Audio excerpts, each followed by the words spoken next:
13 वर्ष धरी नुआ राशन कार्ड लोक दि जाई नथिला। आम सरकार जो आसला 17 लाख लोक अप्लाई करथिले राशन कार्ड कहीं केते बड़ू 4 वर्ष 5 वर्ष 10 वर्ष है अप्लाई करथिले। आमे फास्ट टाइम आमर माननीय मुख्यमंत्री 6 लाख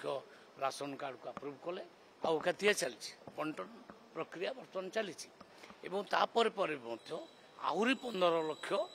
आउ राशन कार्ड अप्रूव हो सारा आपड़ जानिक खुशी हे EKYC कलापर बर्तमान EKYC 95% आम सरी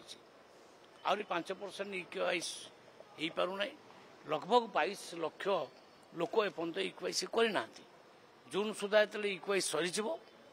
प्राय 20 लाख लोक बलिबे सेगुड़ा आम कैंसल करूँ कारण जी EKYC को न आसो आम बाध्य कैंसल करूँ आउ जोड़ा कैंसल हम से पुणी नुआ लोक दिज्व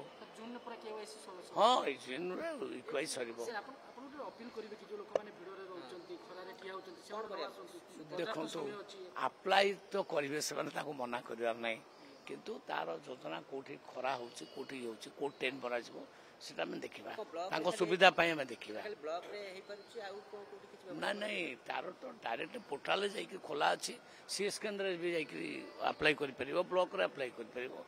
ऑनलाइन एटा अप्लाई ऑनलाइन अप्लाई करिया पड़ो तापर आम सर्वे करूँ एलिजिबल लोक मान कार्ड देव सबुठे हो पार सीएस केन्द्र हो पार ब्लॉक रे हो पार MI ऑफिस रे हो पार समस्त ब्लॉक रे शुणु आज्ञा ब्लॉक टा नीतिदिनिया लोक मैंने जाऊँच से अभ्यास जावा तो करूँ।